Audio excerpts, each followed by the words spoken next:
أعوذ بالله من الشيطان الرجيم. بسم الله الرحمن الرحيم. الحمد لله نستعينه ونستغفر ونعوذ بالله من شرور أنفسنا. من يهد الله فلا مضل له ومن يضلله فلا هادي له ونشهد أن لا إله إلا الله وحده لا شريك له ونشهد أن محمدا عبده ورسوله أرسله بالحق بشيرا ونذيرا بين يدي الساعة. من يطع الله ورسوله فقد رشد ومن يعصهما فإنه لا يضر إلا نفسه ولا يضر الله شيئا. فقد قال الله تعالى في القرآن المجيد: أعوذ بالله من الشيطان الرجيم. إن الله وملائكته يصلون على النبي يا أيها الذين آمنوا صلوا عليه وسلموا تسليما. اللهم صل على محمد وعلى آل محمد كما صليت على إبراهيم وعلى آل إبراهيم إنك حميد مجيد. اللهم بارك على محمد وعلى آل محمد كما باركت على إبراهيم وعلى آل إبراهيم إنك حميد مجيد. رب اشرح لي صدري ويسر لي أمري واحلل عقدة من لساني يفقه قولي. ربي زدني علما. سبحان الله وبحمده সুবহানাল্লাহিল আযীম। সম্মানিত হাজির মজলিস এবং ফেসবুক লাইভের মাধ্যমে যারা আমাদের সঙ্গে যুক্ত হয়েছেন, আসসালামু আলাইকুম ওয়া রাহমাতুল্লাহি ওয়া বারাকাতুহু। মহান আল্লাহ পাকের দরবারে লক্ষ কোটি কৃতজ্ঞতা। মহান আল্লাহ পাক আজকে মাগরিবের নামাজ আদায় করার পর আমাদেরকে সুপ্রিম কোর্ট প্রাঙ্গণে তাফসীরুল কোরআনের মাহফিলে বসার তৌফিক দিয়েছেন। এই জন্য আমরা মহান আল্লাহ পাকের দরবারে কৃতজ্ঞতা আদায় করি, বলি আলহামদুলিল্লাহ। আজকে আমরা ইনশাআল্লাহ মহাগ্রন্থ আল কোরআনের 7 নম্বর সূরা সূরাতুল আরাফ এর একটা আয়াত নম্বর 172 একটা আয়াত নিয়ে আলোচনা করব আমরা ইনশাআল্লাহ। তবে আমরা যথারীতি প্রথমে এই একটা আয়াতের তেলাওয়াত এবং তরজমা, এরপরে ইনশাআল্লাহ আমরা এই আয়াতের তাফসীরে চলে যাব। أعوذ بالله من الشيطان الرجيم. بسم الله الرحمن الرحيم. وإذ أخذ ربك من بني آدم من ظهورهم ذريتهم وأشهدهم على أنفسهم ألست بربكم قالوا بلى شهدنا أن تقولوا يوم القيامة إنا كنا عن هذا غافلين. صدق الله العلي العظيم وصدق رسوله النبي الكريم ونحن على ذلك من الشاهدين. সুবহানাল্লাহি ওয়া বিহামদিহি সুবহানাল্লাহিল আযীম। আল্লাহুম্মা সাল্লি আলা মুহাম্মাদিন আবদিকা ওয়া রাসূলিক। বিতাড়িত শয়তান থেকে মহান আল্লাহর কাছে আশ্রয় চাচ্ছি। পরম করুণাময় অসীম দয়ালু আল্লাহর নামে শুরু করছি, وَإِذْ أَخَذَ رَبُّكَ مِنْ بَنِي آدَمَ مِنْ زُهُورِهِمْ ذُرِّيَّتَهُمْ وَأَشْهَدَهُمْ عَلَى أَنفُسِهِمْ। আল্লাহ পাক বলেন, হে নবী, আপনি স্মরণ করুন যখন আপনার প্রভু আদম আলাইহিস সালামের পৃষ্ঠদেশ থেকে তার সমস্ত সন্তানদেরকে বের করে আনলেন তাদের নিকট থেকে স্বীকারোক্তি নেওয়ার জন্য, অঙ্গীকারনামা নেওয়ার জন্য। আলাস্তু বিরব্বিকুম, আল্লাহ পাক জিজ্ঞেস করেছিলেন আমাদেরকে, আলাস্তু বিরব্বিকুম, আমি কি তোমাদের প্রভু নই? ক্বালু বালা শাহিদনা, আমরা সবাই সাক্ষ্য দিয়েছিলাম, অবশ্যই আমরা সাক্ষ্য দিচ্ছি আপনি আমাদের একমাত্র প্রভু। আন তাকুলু ইয়াউমাল কিয়ামাতি ইন্না কুন্না আন হাযা গাফিলিন। এবং আল্লাহ পাক এই অঙ্গীকারনামা এই জন্য নিয়েছিলেন যাতে আমরা কিয়ামতের দিন বলতে না পারি যে হে আল্লাহ, তুমি আমাদের একমাত্র প্রভু, এ ব্যাপারে আমরা জানতাম না, আমরা উদাসীন ছিলাম। মহান আল্লাহ সত্য বলেছেন এবং তার প্রেরিত নবী ও রাসূল সাল্লাল্লাহু আলাইহি ওয়াসাল্লাম সত্য বলেছেন এবং আমরা সাক্ষীগণের অন্তর্ভুক্ত। মহাপবিত্র আল্লাহ, যাবতীয় প্রশংসা তার জন্য। মহাপবিত্র আল্লাহ, তিনি মহামহিমান্বিত। হে আল্লাহ, আপনি আপনার বান্দা এবং রাসূল হযরত মুহাম্মদ সাল্লাল্লাহু আলাইহি ওয়াসাল্লামের উপর রহমত বর্ষণ করুন। এটা ছিল সূরাতুল আরাফের আয়াত 172-এর তেলাওয়াত এবং তরজমা। আমরা পৃথিবীতে আমাদেরকে আল্লাহ পাক পাঠানোর পূর্বে আমরা আমাদের পূর্ববর্তী বাপদাদারা, তাদের পূর্ববর্তী বাপদাদারা এবং আমাদের পরবর্তী যে আমাদের সন্তানরা এবং পরবর্তী তাদের যে সন্তানরা, অর্থাৎ পৃথিবীতে আল্লাহ পাক যত মানুষকে পাঠাবেন সমস্ত মানুষকে আল্লাহ পাক দুনিয়াতে পাঠানোর পূর্বে একত্রিত করেছিলেন। আল্লাহু আকবার। কীভাবে একত্রিত করেছিলেন? তাফসিরে এসেছে, মহান আল্লাহ পাক আদম আলাইহিস সালামের প্রথম তো আল্লাহ পাক আদম আলাইহিস সালামকে সৃষ্টি করলেন মাটি দিয়ে আল্লাহ পাক আদম আলাইহিস সালামকে সৃষ্টি করার পরে সেখানে আল্লাহ পাক রূহ ফুঁকে দিলেন, আত্মা দিলেন। এরপরে আদম আলাইহিস সালামের পৃষ্ঠদেশে আল্লাহ পাক কুদরতি হাত বুলানোর প্রেক্ষিতে সমস্ত মানব জাতি যারা পৃথিবীতে পূর্বে এসেছিল, আমরা যারা এখন আছি এবং আমাদের পরবর্তীতে যারা আসবে, আমরা সকলেই সেখানে উপস্থিত হলাম। আল্লাহ তাফসিরে এসেছে, কেউ বলেছেন রুহের জগতে আল্লাহ পাক আমাদেরকে উপস্থিত করেছিলেন, কেউ বলেছেন যে না, আল্লাহ পাক উনি আমাদেরকে অ্যাজ ইট ইজ উপস্থিত করেছিলেন। এটা আল্লাহ পাকই ভালো জানেন।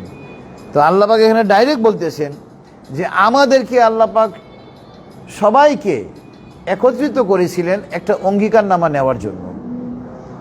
তো আমরা আশরাফুল মাখলুকাত কেন? সৃষ্টির সেরা জীব কেন? আমরা সৃষ্টির সেরা জীব, তার অন্যতম একটা কারণ হচ্ছে আল্লাহ পাক পৃথিবীতে যত প্রাণী সৃষ্টি করেছেন, আল্লাহ পাক শুধু বলেন কুন ফায়াকুন, হও, এবং তা হয়ে যায়। কিন্তু আল্লাহ পাক আমাদেরকে নিজ হাত দিয়ে সৃষ্টি করেছেন এবং এই বিষয়টা আমরা পাব সূরাতু সদের আয়াত 71 থেকে 78। আল্লাহ পাক আমাদেরকে সৃষ্টি করার পরে, আদম আলাইহিস সালামকে সৃষ্টি করার পরে সমস্ত ফেরেশতা কুলকে এবং ইবলিস শয়তানকে বলেছিলেন যে তোমরা সাজদা করো। এই বিষয়টা এসছে এবং ওখানে আল্লাহ পাক বলেছেন যে তিনি নিজ হাতে আমাদের সৃষ্টি করেছেন। সূরাতু সদ আয়াত 71 থেকে 78 আল্লাহ পাক বলতেছেন, এটা মহাগ্রন্থ আল কোরআনের 38 নম্বর সূরা, সূরাতু সদ। এখানে আল্লাহ পাক বলতেছেন, ইয ক্বালা রাব্বুকা লিল মালাইকাতি ইন্নী খালিকুম বাশারাম মিন তিন। হে নবী, আপনি স্মরণ করুন যখন আপনার প্রভু মাটি দিয়ে মানুষকে সৃষ্টি করার পরে ফেরেশতাদেরকে বললেন, আচ্ছা, সৃষ্টি করার পরে কি ফাইজা সাওয়াইতুহু ওয়া নাফাখতু ফীহি মির রূহি ফাকাউ লাহু সাজিদুন। মাটি দিয়ে আল্লাহ পাক আদম আলাইহিস সালামকে সৃষ্টি করলেন নিজ হাতে মাটি দিয়ে। এরপরে উনি কি করলেন, আমাদের হযরত আদম আলাইহিস সালামকে একটা আকৃতি দেওয়ার পরে তিনি রূহ ফুঁকে দিয়েছেন আদম আলাইহিস সালামের মধ্যে, এবং সকলকে বললেন যে তোমরা সাজদা করো, সমস্ত ফেরেশতাকে। এবং ওখানে তো জিন, যে ইবলিশ, সেও ছিল। ইবলিশ কিন্তু ফেরেশতা না, সে জিন, মাটির তৈরি, আগুনের তৈরি। ফেরেশতারা তো আল্লাহ পাকের নূরের তৈরি। সমস্ত ফেরেশতাকে, এবং ওখানে জিন ছিল, ইবলিশ শয়তান, তাকে বললেন যে তোমরা সাজদা করো আদমকে। ফাসাজাদাল মালাইকাতু কুল্লুহুম আজমাউন, অতঃপর সাজাদাল মালাইকাতু, সমস্ত ফেরেশতা কুল কি করলেন? সাজদা করলো আদম আলাইহিস সালামকে। ইল্লা ইবলিস, ইবলিশ করলো না। ইবলিশ ফেরেশতাদের মাঝেই বসবাস করত, কিন্তু ইবলিশ করলো না। ইস্তাকবারা, সে অহংকার করলো। ওয়া কানা মিনাল কাফিরিন, এবং কাফেরদের অন্তর্ভুক্ত হয়ে গেল। ক্বালা ইয়া ইবলিসু, এবার আল্লাহ পাক বলতেছেন, এবার দেখেন আমরা যে আল্লাহ পাকের হাত দিয়ে তৈরি, নিজ হাত দিয়ে, এই আয়াতে আমরা পাবো, আয়াত নাম্বার ৭৫ সূরাতুস সদে। ক্বালা, আল্লাহ পাক বললেন, ইয়া ইবলিসু, হে ইবলিস। আমরা বলি না, ও আমার কাছে একটা এই জিনিসটা চেয়েছিল, আমি তাকে মানা করে দিয়েছি, বা আমি তার কাছে এই জিনিসটা চাইলাম, ও আমাকে মানা করে দিল। আমরা বাংলায় একটা মানা শব্দটা ব্যবহার করি, মানা মানে নিষেধ করা। এটা কিন্তু অ্যারাবিক শব্দ, মানা আ, মিম নুন আইন। আল্লাহ পাক বলতেছেন, হে ইবলিস, মা মানা আকা, কিসে তোমাকে নিষেধ করলো? আন তাসজুদা লিমা খলাকতু ইয়া বিয়াদাইয়া, এই যে নিজ হাতে। হে ইবলিস, সমস্ত ফেরেশতা কুল আমার আদমকে সাজদা করলো, যে আদমকে আমি আমার হাত দিয়ে, নিজস্ব হাত দিয়ে, স্বয়ং হাত দিয়ে, আয়াতটা হইল আন তাসজুদা লিমা খলাকতু বি ইয়াদাইয়া, ইয়াদুন মানে হাত, যাকে আমি আমার নিজের হাত দিয়ে সৃষ্টি করেছি, কি কারণে তুমি সাজদা করতে বিরত থাকলে? আস্তাকবারতা আম কুনতা মিনাল আলিন, তুমি কি অহংকার করো, নাকি তুমি মনে করো তুমি আদমের চাইতে শ্রেষ্ঠ? কল, ইবলিশ বলতেছে এবার, কল আনা খায়রুম মিনহু। দেখেন, মানুষ যখন অহংকার করে তার মধ্যে অযৌক্তিক একটা যুক্তি চলে আসে, ইল্লিগাল লজিক যাকে আমরা বলি। ইবলিশ শয়তান বলতেছে আল্লাহকে, আল্লাহর সামনে যুক্তি দেখাচ্ছে, আনা খায়রুম মিনহু, আমি তো এ আদম থেকে শ্রেষ্ঠ। খলাকতানি মিন নার, হে আল্লাহ তুমি তো আমাকে আগুন থেকে সৃষ্টি করেছো। ওয়া খলাকতাহু মিন তিন, এ আদমকে সৃষ্টি করেছো তুমি মাটি থেকে। তাফসীরে এসেছে, মানে ইবলিশ শয়তানের মধ্যে এই ধারণা ঢুকলো, মাটি তো যায় নিচের দিকে, একটা তুচ্ছ বস্তু, মাটি পড়ে থাকে, আর আমরা হলাম আগুন, আগুন যায় উপরের দিকে, তা আমি তো তার চাইতে শ্রেষ্ঠ। দেখেন, মানুষের মধ্যে যখন অহংকার ঢুকে, তখন তার মধ্যে অহংকার কত প্রকারের চলে আসে। এই একটা ইল্লিগাল লজিক, অযৌক্তিক একটা যুক্তি পেশ করলো এই ইবলিশ, যে আমি হলাম আগুনের তৈরি, আমার ধর্ম হলো উপরের দিকে যাওয়া, আর আদমকে তুমি সৃষ্টি করেছো ঠনঠনে মাটি দিয়ে, নিকৃষ্ট মাটি দিয়ে, মাটি তো নিচের দিকে যায়। এবার আল্লাহ পাক বলতেছেন, কল, আল্লাহ পাক বললেন, ফখরুজ মিনহা ফাইন্নাকা রাজিম ওয়া ইন্না আলাইকা লা'নাতি ইলা ইয়াউমিদ্দিন, তুমি জাহান্নাম থেকে বের হয়ে যাও, তুমি অভিশপ্ত, কিয়ামত পর্যন্ত তোমার উপরে অভিসম্পাত থাকবে। তাহলে এই আয়াতটা কেন রেফার করেছি? যে আল্লাহ পাক সূরাতুল বাকারা, সূরাতুল আরাফের আয়াত নাম্বার 172-এ বলতেছেন, আমি আদমকে সৃষ্টি করার পরে তার পৃষ্ঠদেশে আমি আমার হাত বুলিয়ে দিলাম, এবং সমস্ত আদম সন্তান আমার সামনে উপস্থিত হলো। সেখানে আমিও ছিলাম, আমাদের বাপদাদা ছিল, আমাদের সন্তান যারা আছে তারা, তাদের পরবর্তী সন্তানরা যারা আসবে, প্রত্যেকেই আমরা উপস্থিত ছিলাম। এবং যখন আল্লাহ পাক আমাদের আমরা যদি কারো কাছ থেকে কোনো অঙ্গীকারনামা নেই, আমরা কি করি? সম্মুখে নেই, ফেস টু ফেস, তাই না? তাহলে আমরা আল্লাহ পাকের কাছে অঙ্গীকারনামা দিয়েছি, তার মানে আমরা আল্লাহ পাকের সামনে উপস্থিত ছিলাম। তার মানে কি, আমরা আমাদের এই দৃষ্টি দিয়ে আল্লাহ পাকের দিদার করেছি। আল্লাহু আকবার। আদমকে, মানুষকে আল্লাহ পাক আশরাফুল মাখলুকাত কেন বলেছেন? আমরা এই চোখ দিয়ে আল্লাহ পাককে দিদার করে এসেছি। আল্লাহু আকবার। আর আমাদের এই দেহটা আল্লাহ পাক নিজ হাতে সৃষ্টি করেছেন। অন্য কোনো প্রাণীকে আল্লাহ পাক নিজ হাতে সৃষ্টি করেন নাই। এই জন্য আমরা হলাম আশরাফুল মাখলুকাত। তো যে চোখ দিয়ে আমরা আল্লাহকে দিদার করে এসেছি, আল্লাহ পাকের কাছে আল্লাহ পাক কি অঙ্গীকার নিয়েছেন আমাদের কাছ থেকে? আলাস্তু বিরব্বিকুম, আমি কি তোমাদের প্রভু নই? আল্লাহ পাক বলতেছেন, আমাদের সকলকে বললেন আল্লাহ পাক, আমি কি তোমাদের প্রভু নই? ক্বালু বালা শাহিদনা, আমরা প্রত্যেকে বললাম অবশ্যই আমরা সাক্ষ্য দিচ্ছি আপনি আমাদের প্রভু। আল্লাহু আকবার। আচ্ছা, তো আল্লাহ পাক এই অঙ্গীকারনামা কেন নিয়েছেন? যাদের পরকালে ইসলামের মূল শিক্ষা হলো তাওহীদের শিক্ষা। মা আত-তাওহীদু, তাওহীদ কি? আত-তাওহীদু ঈমানুন বিইলাহি ওয়াহিদ। তাওহীদ হলো একমাত্র সৃষ্টিকর্তা মহান আল্লাহ পাকের উপরে ঈমান আনা। এবং আল্লাহ পাক ওই তাওহীদের ব্যাপারে আমাদের কাছ থেকে অঙ্গীকার নিয়েছেন, যাতে আমরা আল্লাহর সঙ্গে অন্য কাউকে শরীক স্থাপন না করি।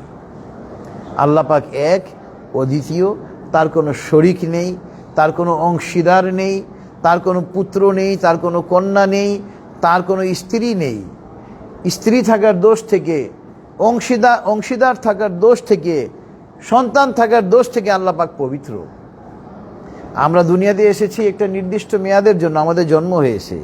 আল্লাহ পাক জন্ম নেওয়ার দোষ থেকে মুক্ত, আল্লাহ পাক মৃত্যুবরণ করার দোষ থেকে মুক্ত। তাওহীদের ব্যাপারে আল্লাহ পাক কি করলেন? আমাদের নিকট থেকে অঙ্গীকারনামা নিয়েছেন। এবং এই কথাটা মহান আল্লাহ পাক সূরাতুল আরাফের আয়াত নম্বর 172 আল্লাহ পাক বর্ণনা করেছেন। এখন আমরা চলে যাব আজকের তাফসিরের সঙ্গে প্রাসঙ্গিক কিছু আয়াত, যা আমাদের তাফসিরের সঙ্গে প্রাসঙ্গিক। আপনার ইসলামের মূল ভিত্তি হলো তাওহীদের ভিত্তি। তাওহীদের উপরে যদি আমরা কায়েম থাকতে পারি এবং মৃত্যুর আগ পর্যন্ত যদি আমরা তাওহীদকে আঁকড়ে ধরে রাখতে পারি, তাওহীদ একেবারে সিম্পল। কিন্তু আমরা এলেম না থাকার কারণে আজকে তাওহীদের বাইরে আমরা চলে যাচ্ছি, তাওহীদ বিরোধী আমরা কাজ করতেছি। হ্যাঁ, শীত করলে কারো ফ্যান অফ করে দাও, যাদের শীত করে। আতিক, ফ্যানগুলো বন্ধ করে দাও, অনেকের শীত করতেছে। হ্যাঁ হ্যাঁ, ফ্যানগুলো বন্ধ করে দাও। তো যে কথা বলছিলাম, ইসলামের মূল শিক্ষা হলো তাওহীদের শিক্ষা। আপনার এই যে আমরা যদি মৃত্যুর আগ পর্যন্ত তাওহীদের উপরে কায়েম থেকে মৃত্যুবরণ করতে পারি, তাহলে দুনিয়ায় এই যে আজকে আমাদের এক রুমমেট অ্যাডভোকেট সুজিত চ্যাটার্জি বাপ্পি, ওনার জুনিয়র ছিল আফরোজা, এবং ডাক নাম হলো অ্যাডভোকেট রুনা, ফারহানা আফরোজ রুনা, ডাক নাম রুনা। অত্যন্ত ভদ্র একজন মহিলা, অত্যন্ত আপনার নেককার মহিলা। বয়সও তেমন না, 40-42 বছর বয়স হবে, এর বেশি হবে না। কালকে আমাদের সঙ্গে কথা বলেছে, আজকে কোর্টে এসে শুনি উনি মারা গিয়েছেন। অর্থাৎ আমরা দুনিয়াতে, পৃথিবীতে এসেছি একটা নির্দিষ্ট মেয়াদের জন্য। আমরা একটা আতিক, এই ফ্যানটাও বন্ধ করে দাও। আমরা একটা নির্দিষ্ট মেয়াদের জন্য এসেছি। এই মেয়াদটা যখন আমাদের পার হবে, আমাদেরকে মৃত্যুর মুখোমুখি হতে হবে এবং আল্লাহ পাকের কাছে গিয়ে হাজিরা দিতে হবে দুনিয়াতে আমরা কি করেছি। অর্থাৎ একজন মুফাসসির বলেছেন, তাফসিরে এসেছে, মৃত্যু হইল পৃথিবীর সর্বশ্রেষ্ঠ উপদেশ। তো আজকে আমরা মৃত্যু নিয়েই মূলত আলোচনা করব। প্রথম আয়াত হলো আজকে তাফসিরের সঙ্গে প্রাসঙ্গিক, আপনার সূরাতুল বাকারার আয়াত নম্বর 28। সূরাতুল বাকারার আয়াত নম্বর 28-এ আল্লাহ পাক বলতেছেন, কাইফা তাকফুরুনা বিল্লাহি ওয়া কুনতুম আমওয়াতান ফাআহইয়াকুম সুম্মা ইউমীতুকুম সুম্মা ইউহয়ীকুম সুম্মা ইলাইহি তুরজাউন। আল্লাহ পাক সমস্ত মানব জাতিকে বলতেছেন, কাইফা তাকফুরুনা বিল্লাহ, তোমরা আল্লাহকে কিভাবে অস্বীকার করো। ওয়া কুনতুম আমওয়াতান, তোমরা তো ছিলে মৃত। মাউত মানে মাইয়েত, মাইয়েতের জমা হলো, বহু বচন হলো আমওয়াত। তোমরা তো ছিলে মৃত। ফাআহইয়াকুম, আমি তোমাদেরকে জীবন দিয়েছি। সুম্মা ইউমীতুকুম সুম্মা ইউহয়ীকুম সুম্মা ইলাইহি তুরজাউন, আমি তোমাদেরকে আবার মৃত্যু দিব, এরপরে আবার জীবিত করব, তোমাদেরকে তো আমার নিকটে ফিরে আসতে হবে। সূরাতুল বাকারা আয়াত নম্বর 28, কাইফা তাকফুরুনা বিল্লাহি ওয়া কুনতুম আমওয়াতান ফাআহইয়াকুম সুম্মা ইউমীতুকুম সুম্মা ইউহয়ীকুম সুম্মা ইলাইহি তুরজাউন। এই যে আমরা আজকে আমাদের যে এক বোন মৃত্যুবরণ করেছেন, উনি কিন্তু আখিরাতের জীবনের যাত্রা তার শুরু হয়ে গেল, অনন্ত জীবনের যাত্রা, যে জীবনের শুরু আছে কিন্তু শেষ নেই। আর আমাদের এই ক্ষণিকের জিন্দেগি, হায়াতের জিন্দেগি 40-50, এই 40 বছর বয়সে আমাদের এক বোন মারা গেল। তো আপনার এই অল্প দিনের জন্য আমরা কত কিছু করতেছি, অথচ আমাদের আখিরাত হলো আমাদের স্থায়ী ঠিকানা। এটা ছিল সূরাতুল বাকারা আয়াত নম্বর 28, আজকে তাফসীরের সঙ্গে প্রাসঙ্গিক। এরপরে আপনার আজকে তাফসীরের সঙ্গে প্রাসঙ্গিক আয়াত হলো সূরাত আলে ইমরানের আয়াত নম্বর 102। এটা আমাদের জন্য অত্যন্ত লক্ষণীয় বিষয়। এখানে আল্লাহ পাক বলতেছেন, ইয়া আইয়ুহাল্লাযীনা আমানুত্তাকুল্লাহা হাক্কা তুকাতিহি ওয়ালা তামুতুন্না ইল্লা ওয়া আনতুম মুসলিমুন। দেখেন, আমরা যখন ইসলাম গ্রহণ করি, মুসলিম হই, এবং ইসলাম গ্রহণ করার পরে, মুসলমান হওয়ার পরে যখন আমরা নেক কাজ করি, তখন আমরা মুমিন হই। মুমিন হলো মুসলিমের হায়ার গ্রেড। আল্লাহ পাক এখানে দেখেন বলতেছেন, ইয়া আইয়ুহাল্লাযীনা আমানু, হে ঈমানদাররা, মুমিনদেরকে আল্লাহ পাক সম্বোধন করতেছেন। মুমিনদেরকে সম্বোধন করে বলতেছেন, ইত্তাকুল্লাহ হাক্কা তুকাতিহি, তোমরা আল্লাহকে ভয় করো যেরকম ভয় করা উচিত, অর্থাৎ যথাযথভাবে ভয় করো। পরের অংশটা আমাদের জন্য প্রাসঙ্গিক। এখানে আল্লাহ পাক বলতেছেন, ওয়ালা তামুতুন্না ইল্লা ওয়া আনতুম মুসলিমুন। ঈমানদারদেরকে বলতেছেন, মুমিনকে বলতেছেন, তোমরা মুসলমান না হয়ে মৃত্যুবরণ করো না। তার মানে কি, আমরা ঈমান আনয়নের পরে এমন কাজ করে ফেলতেছি, এমন কথা বলে ফেলতেছি যে আমরা ঈমান হারা হয়ে যাচ্ছি, কিন্তু আমরা কিন্তু জানি না। এজন্য, এবং কোন কাজ আমাদের ঈমানের বিরুদ্ধে যাচ্ছে এবং কোন কাজ আমাদের ঈমানকে মজবুত করতেছে, এই বিষয়টা জানতে হলে এলেম থাকতে হবে মহাগ্রন্থ আল কোরআন এবং হাদিসের। ছোট্ট একটা খালি উদাহরণ দিব। আপনার দেওয়ানবাগি, ওই ভণ্ড সবাই জানে, অথচ সুপ্রিম কোর্টের আপিল বিভাগের বিচারপতিরা নাকি অনেকে তার মুরিদ, নাউজুবিল্লাহি মিন জালিক। হাইকোর্ট বিভাগের অনেক বিচারপতি তার মুরিদ, নাউজুবিল্লাহি মিন জালিক। আর আইনজীবী তো বাদই দিলাম, মানে আইনজীবী তো অসংখ্য, ওটা গণে শেষ করতে পারবেন না, এত আইনজীবী তার মুরিদ। এই জন্য বললাম আইনজীবীদের কথা বাদই দিই। তো একজন সুপ্রিম কোর্টের আপিল বিভাগের বিচারপতি, উনি সর্বোচ্চ পর্যায়ের বিচারক, তার কোরআন হাদিসে কোনো জ্ঞান না থাকার কারণে এই দেওয়ানবাগির পায়ে গিয়ে পড়ে থাকে, নাউজুবিল্লাহি মিন জালিক। আপনি যদি দেওয়ানবাগির কাছে গেলেন, আপনার কোনো আমল ঠিক থাকলো, সমস্ত আমল এবং ঈমান আপনার নষ্ট হয়ে গেল। মানে ওটা হলো ভিন্ন কথা। অনেকে তো মুরিদ, তার কাছে বায়াত হয় অনেকে গিয়ে, নাউজুবিল্লাহি মিন জালিক। তো এই যে আপনার একজন জাস্টিসের, একজন বিচারপতির যদি কোরআন এবং হাদিসে জ্ঞান থাকতো, উনি কি যেতেন ওখানে? একজন আইনজীবী যদি কোরআন এবং হাদিসে জ্ঞান থাকতো, উনি কি যেতেন ওখানে? যেতেন না। এই জন্য আল্লাহ পাক সূরাত আলে ইমরানের যে কথাটা বলেছেন, ওয়ালা তামুতুন্না ইল্লা ওয়া আনতুম মুসলিমুন, হে ঈমানদাররা, তোমরা মুসলমান না হয়ে মৃত্যুবরণ করো না। তো আমরা ঈমানদাররা এইরকম ঘটনা ঘটাবো না যদি আমাদের কোরআন এবং হাদিসের এলেম থাকে। একজন মুসলমান মাত্রই আমাদের এই আকীদা পোষণ করতে হবে যে আমার আল্লাহ পাক তিনি এক এবং অদ্বিতীয়, তার কোনো শরীক নেই। তার সান্নিধ্য পাওয়ার জন্য আমার কোনো মাধ্যম দরকার নেই। মাধ্যমে যে মহাগ্রন্থ আল কোরআন এবং সহিহ হাদিস, আমাদের নবী সাল্লাল্লাহু আলাইহি ওয়াসাল্লাম মাধ্যম, আর কোনো মাধ্যম নেই। এই এলেম থাকলে আপনাকে আমাকে দিয়ে কেউ কুফরি কাজ করাতে পারবে না।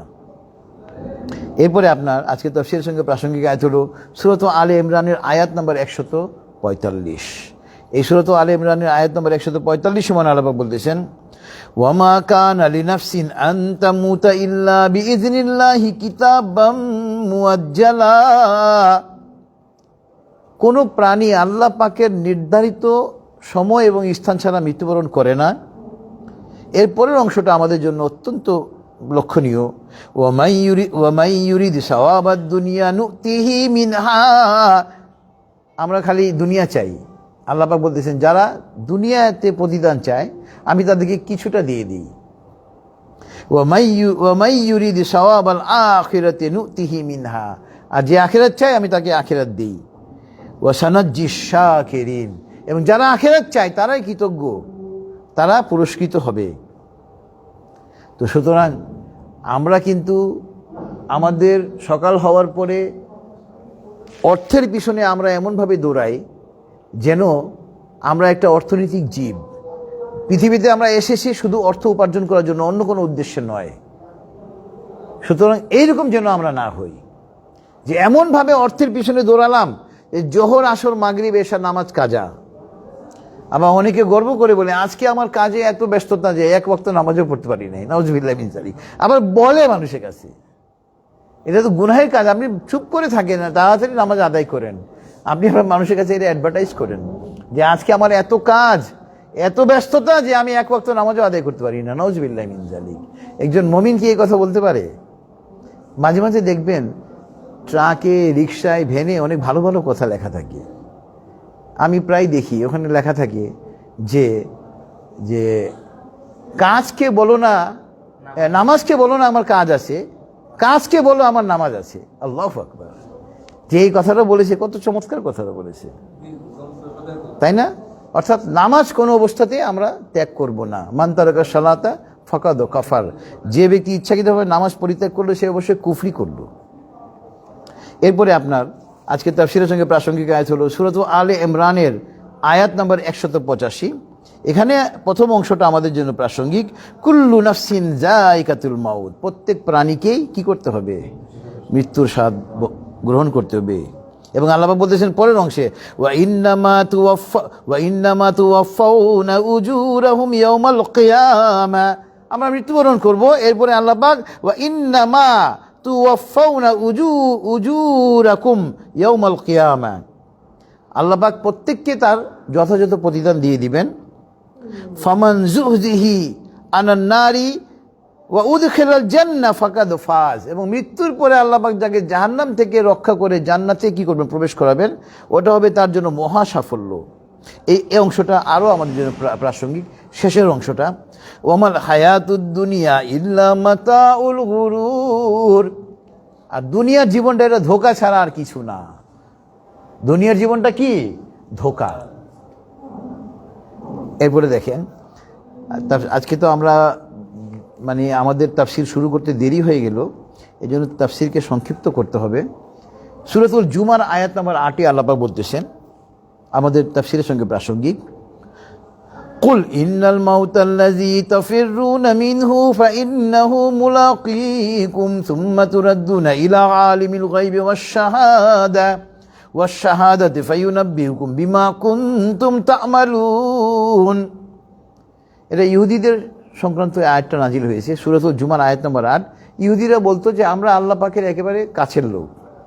তো আল্লাহ পাক বলতেছেন যে তারা তো বলে তারা আল্লাহ পাকের কাছের লোক। হে নবী, আপনি তাদেরকে বলেন তারা যেন মৃত্যু কামনা করে, কারণ মৃত্যুবরণ করলে তো আমার কাছে এসে যাবে। কিন্তু আল্লাহ পাক পরে বলেছেন যে তারা কখনো মৃত্যু কামনা করবে না। এবং এখানে আল্লাহ পাক বলতেছেন যে হে ইহুদিরা, তোমরা যে মৃত্যুর নিকট থেকে পালাচ্ছ, তো এখানে এখন এই আয়াতটা সারা মানব জাতির জন্য প্রযোজ্য যে আমাদেরকে আল্লাহ পাক বলতেছেন তোমরা যে মৃত্যুর নিকট থেকে পালাচ্ছ, এই মৃত্যু কিন্তু তোমাদের সঙ্গে একদিন সাক্ষাৎ করবে। মোলাকাত, যাকে সাক্ষাৎ বলি আমরা, এটা বাংলায় মোলাকাত শব্দটা আমরা মাঝে মাঝে ব্যবহার করি। এটা অ্যারাবিক শব্দ, এটা অ্যারাবিক শব্দ যে কুল ইন্নাল মাউতাল্লাযী তাফিরুনা, আমরা বলি না ফেরারি আসামি, ফিরারুন পলাতক, এটা আরবিক শব্দ। তোমরা যে মৃত্যুর নিকট থেকে পালাচ্ছ, এই মৃত্যু কিন্তু তোমাদের নিকটে সাক্ষাৎ করবেই, তখন আমি তোমাদেরকে বলে দিব তোমরা কি করতে। সূরাতুল জুমা আয়াত নম্বর 8। এরপরে আজকে তাফসীরের সঙ্গে প্রাসঙ্গিক আয়াত হলো আপনার সূরাতুল মুলকের আয়াত নম্বর 2, আল্লাযী খালাকাল মাউতা ওয়াল হায়াতা লিয়াবলুয়াকুম আইয়ুকুম আহসানু আমালা ওয়া হুয়াল আজিজুল গফুর। আল্লাহ পাক বলতেছেন, আমি মৃত্যু এবং জীবন সৃষ্টি করেছি তোমাদেরকে পরীক্ষা করার জন্য যে তোমরা কর্মক্ষেত্রে কে উত্তম। সূরাতুল মুলক আয়াত 2। আল্লাহ কিন্তু কোয়ান্টিটি অফ আমল চান না, কোয়ালিটি অফ আমল চান। ভালো আমল করতে হবে, তাকওয়া সম্পন্ন আমল করতে হবে। এরপরে আজকে তাফসীরের সঙ্গে লাস্ট আয়াত হলো একটা সূরা আদ-দাহরের আয়াত নম্বর 1। সূরা আদ-দাহরের আয়াত নম্বর 1-এ আল্লাহ পাক বলতেছেন, হাল আতা আলাল ইনসানি হিনুম মিনাদ দাহরি লাম ইয়াকুন শাইআম মাযকুরা। এমন একটা সময় ছিল মানুষের যখন তার কোনো অস্তিত্ব ছিল না, অর্থাৎ আমরা অস্তিত্বহীন ছিলাম। এবং এইটার সঙ্গে সূরা আসরের আয়াতটা হলো এখানে প্রাসঙ্গিক। ওয়াল আসরি সূরা আমরা যে পড়ি, এখানে আল্লাহ পাক বলতেছেন ওয়াল আসর, আসরের শপথ। এক মুফাসসির বলতেছেন যে আল্লাহ পাক আসরের শপথ কেন করলেন। আমি এটা নিয়ে চিন্তা করতে লাগলাম। আমি একবার দামেস্ক শহরে গেলাম। দামেস্ক শহরে গিয়ে দেখি যে এক বরফ বিক্রেতা বরফের স্তূপ নিয়ে বসে আছে, আর সে চিৎকার করে বলতেছে, তোমরা এমন এক ব্যবসায়ীর প্রতি দয়া করো যার পুঁজি অহরহ গলে যায়। সেখান থেকে উনি ব্যাখ্যা দিলেন যে আল্লাহ পাক সময়ের শপথ করেছেন এই জন্য, সময়ের ধর্ম হলো নিঃশেষ হয়ে যাওয়া। তো আমাদের যে জীবনটা, আমাদের জীবনে সবচেয়ে মূল্যবান হলো আমাদের আয়ুষ্কাল। আয়ুষ্কালের ধর্ম কি? শেষ হয়ে যাওয়া। আমাদের কারো যদি 50 বছর হয়ে থাকে, তার মানে আমার আয়ু যদি 60 থাকে, ওখান থেকে 50 আমার শেষ হয়ে গিয়েছে, আর 10 বছর বাকি আছে। আমাদের কারো আয়ু যদি এখন 65 হয়ে থাকে, তার এবং সে যদি 60 পার করে থাকে, তাহলে তার আর 5 বছর আয়ু বাকি আছে। অর্থাৎ আমাদের জীবন কিন্তু বরফের মতো দিন দিন নিঃশেষ হচ্ছে, বিলুপ্ত হচ্ছে। সুতরাং একজন বরফ ব্যবসায়ী সে বুঝতে পেরেছে যে আমার পুঁজি বরফ, এই বরফ গলে যাওয়ার আগে যদি আমি বিক্রি না করি, আমি তো পুঁজি হারা হয়ে যাব। এই জন্য সে চিৎকার করে বলতেছে, তোমরা এমন এক ব্যবসায়ীর প্রতি দয়া করো যার পুঁজি অহরহ গলে যায়।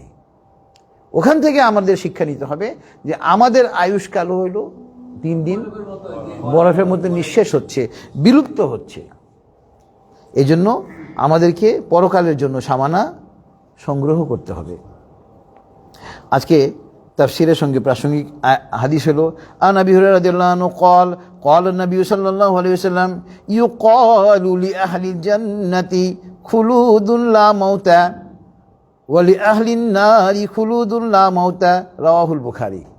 যখন আল্লাহ পাক হাসরের মাঠে আমাদের হিসাব নিকাশ নেবেন, জান্নাতীদেরকে জান্নাতে দাখিল করাবেন আর জাহান্নামীদেরকে জাহান্নামে নিক্ষেপ করবেন, তখন আল্লাহ পাক ঘোষণা দিবেন। এবং মৃত্যুকে একটা তাফসিরে এসেছে, একটা ভেড়া, সম্ভবত ভেড়ার রূপ দেওয়া হবে, একটা আকৃতি দেওয়া হবে একটা প্রাণীর, সম্ভবত ভেড়ার কথা এসছে তাফসিরে, এবং ওই ভেড়াকে জবাই করা হবে। এবং এরপরে আল্লাহ পাক ঘোষণা দিবে, জান্নাতীদেরকে বলবে যে তোমরা জান্নাতে আনন্দ করো আর মৃত্যু নেই, আর জাহান্নামীদেরকে বলবে তোমরা জাহান্নামে আযাব ভোগ করতে থাকো, তোমাদেরও কোনো মৃত্যু নেই। অর্থাৎ পরকালে আমাদের জিন্দেগি শুরু হবে কিন্তু শেষ নাই। আলহামদুলিল্লাহ, আল্লাহু আকবার। সুতরাং ওই জিন্দেগির জন্য আমাদেরকে সামানা সংগ্রহ করতে হবে। এরপরে হাদিস হলো, ক্বালা নবী সাল্লাল্লাহু আলাইহি ওয়াসাল্লাম কুন ফিদ দুনিয়া কাআন্নাকা গরীবুন আও আবিরু সাবিলিন, রাওয়াহুল বুখারী ওয়া মুসলিম। আল্লাহ রাসূল সাল্লাল্লাহু আলাইহি ওয়াসাল্লাম বলতেছেন যে তুমি দুনিয়াতে এমনভাবে বসবাস করো যেন তুমি একটা আগন্তুক অথবা মুসাফির। আমরা কোথাও যদি বেড়াতে যাই, আমরা কি ওখানে গেলে কি বাড়িঘর করি? আমরা ঘুরে চলে আসি, কারণ আমরা জানি ওখানে আমরা থাকবো না। তো দুনিয়া আমাদের কিন্তু থাকার জায়গা না। এটা হলো রাওয়াহুল বুখারী ওয়া মুসলিম, কুন ফিদ দুনিয়া কাআন্নাকা গরীবুন আও আবিরু সাবিলিন। দুনিয়াতে থাকো আগন্তুকের না, স্ট্রেঞ্জার ইংরেজিতে আমরা বলি, আগন্তুক অথবা মুসাফিরের মতো। এরপরে আপনার আজকে তাফসীরের সঙ্গে প্রাসঙ্গিক আয়াত হলো আপনার আর দুনিয়া সিজনুল মুমিনি ওয়া জান্নাতুল কাফিরি, রাওয়াহুল বুখারী ওয়া মুসলিম। দুনিয়া মুমিনের জন্য কয়েদখানা আর কাফিরের জন্য জান্নাত, বেহেশত। সুতরাং দুনিয়া থাকার জায়গা না। আজকে আমাদের এক বোন আমাদের চোখের সামনে চলে গিয়েছে, আমরা অত্যন্ত মর্মাহত হয়েছি। গতকালকে আমি তার সঙ্গে অনেকক্ষণ কথা বলেছি, আমাদের রুমে অনেকক্ষণ কথা হয়েছে একটা বিষয় নিয়ে। সুজিত চ্যাটার্জি বাপ্পির জুনিয়র ছিল সে, আমরা সবাই ওই রুমে একটা বিষয় নিয়ে আলোচনা করেছি। ও খুব সুন্দর করে একটা বিষয় সে ব্যাখ্যা করেছে, আমার কানে এখনও ওই ব্যাখ্যাটা বাজে। অথচ আজকে ওই আমাদের ছোট বোনটা নেই। আমরাও এরকম যে কোনো সময় আল্লাহ পাকের ডাকে আমাদেরকেও চলে যেতে হতে পারে। তো আলহামদুলিল্লাহ যেটুকু আলোচনা হলো, আল্লাহ পাক আমাদেরকে তার উপর আমল করার জন্য তৌফিক দান করুন। সবাই আমরা একবার দরুদ ইব্রাহিম পড়ি। আল্লাহুম্মা সাল্লি আলা মুহাম্মাদ ওয়া আলা আলি মুহাম্মাদ কামা সাল্লাইতা আলা ইব্রাহিম ওয়া আলা আলি ইব্রাহিম ইন্নাকা হামিদুম মাজিদ। আল্লাহুম্মা বারিক আলা মুহাম্মাদ ওয়া আলা আলি মুহাম্মাদ কামা বারাকতা আলা ইব্রাহিম ওয়া আলা আলি ইব্রাহিম ইন্নাকা হামিদুম মাজিদ। আল্লাহুম্মা আমিন। ربنا تقبل منا إنك أنت السميع العليم. ربنا ظلمنا أنفسنا وإن لم تغفر لنا وترحمنا لنكونن من الخاسرين. ربنا آتنا في الدنيا حسنة وفي الآخرة حسنة وقنا عذاب النار. رب ارحمهما كما ربياني صغيرا. رب هب لي من الصالحين. ربي زدني علما. أستغفر الله. اللهم إني أسألك الهدى والتقى والعفاف والغنى. হে আল্লাহ, আমরা এই সুপ্রিম কোর্ট প্রাঙ্গণে মাওলা, আমরা কিছু আইনজীবী এবং আরও কিছু আমরা আইনজীবী সহকারীরা এবং অন্যান্যরা তোমার এই তাফসীর কোরআন মাহফিলে একত্রিত হয়ে তোমার মহাগ্রন্থ আল কোরআন থেকে, তোমার হাবিবের হাদিস থেকে আমরা আলোচনা করেছি। এবং আমাদের এই আলোচনার মধ্যে অনেক ভুল হয়েছে মাওলা। বলা আমাদের পড়া, বলা, শোনা, বোঝা এবং বোঝানোর মধ্যে যে ভুল ত্রুটি হয়েছে মাওলা, আমাদের ভুল ত্রুটি ক্ষমা করে আমাদের এই মাহফিলকে তুমি কবুল করে নাও মাওলা। বলা তুমি আমাদের জীবনে জানা অজানা, ইচ্ছা অনিচ্ছায় করা সমস্ত গুনাহ মাফ করে দাও মাওলা। বলা সমস্ত গুনাহ নিয়ে আমরা তোমার দরবারে তওবা করতেছি মাওলা, তুমি আমাদের তওবাকে কবুল করে নাও মাওলা। বলা আমাদেরকে মহাগ্রন্থ আল কোরআনের প্রত্যেকটা আয়াতের অর্থ ব্যাখ্যা পড়া, বোঝা, আমল করা এবং মানুষের কাছে তার দাওয়াত পৌঁছে দেওয়ার জন্য তৌফিক দান করো মাওলা। বলা আমাদের এক বোন আজকে মৃত্যুবরণ করেছে মাওলা, তাকে তুমি তার জীবনে জানা অজানা, ইচ্ছা অনিচ্ছায় করা সমস্ত গুনাহ মাফ করে তার জন্য জান্নাতুল ফেরদাউসের ফয়সালা করে দাও মাওলা। বলা আমাদের যেসব আইনজীবী ভাই এবং বোনেরা, বিচারপতিরা, আইনজীবী সহকারীরা, বারের কর্মচারীরা মৃত্যুবরণ করেছে মাওলা, তাদের সকলকে তুমি ক্ষমা করে দাও মাওলা। বলা আমাদের এক ভাই অ্যাডভোকেট, কি নাম, অ্যাডভোকেট শহীদুল ইসলাম, ও গুরুতর অসুস্থ মাওলা। শহীদুল ইসলাম সপু গুরুতর অসুস্থ মাওলা। আজকে বাদ আসর তার জন্য দোয়ার মাহফিল হয়েছিল মাওলা। মৌলা তুমি তাকে শেফায়ে কামেলা আজিলা দান করো মৌলা। মৌলা আমাদের মধ্যে অন্যান্যরা আমরা যারা অসুস্থ আছি মৌলা, তাদের সকলকে তুমি শেফায়ে কামেলা আজিলা দান করো মৌলা।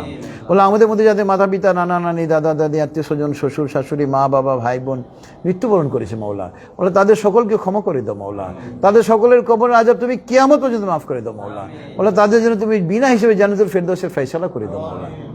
মৌলা আমরা যারা হাত তুলেছি মৌলা, আমরাও হিসাব দিতে পারবো না মৌলা, আমাদেরকে বিনা হিসেবে জান্নাত দিও মৌলা। মৌলা আমাদের জন্য যা যা কল্যাণ করো মৌলা, অথচ আমরা চাইনি, সমস্ত কিছু আমাদেরকে দিয়ে দাও মৌলা। তোমার হাবিব তোমার কাছে যে সমস্ত কল্যাণ চাইতেন, আমরাও তোমার কাছে ওই সমস্ত কল্যাণ চাই। তোমার হাবিব তোমার কাছে যে সমস্ত অকল্যাণ থেকে পানা চাইতেন, আমরাও ওই সমস্ত অকল্যাণ থেকে পানা চাই মৌলা। মৌলা মহাগ্রন্থ আল কোরআনের উসিলায় আমাদের দোয়াকে কবুল করি না মৌলা। ওয়া সাল্লাল্লাহু তাআলা আলা খাইরি খালকিহি মুহাম্মাদি ওয়া আলা আলিহি ওয়া আসহাবিহি আজমাইন।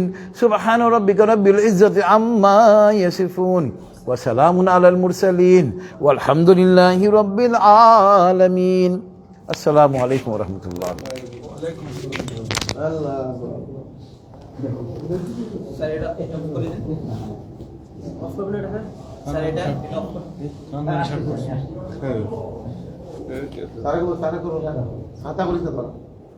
আস্তে আস্তে করবো, আস্তে আস্তে করবো।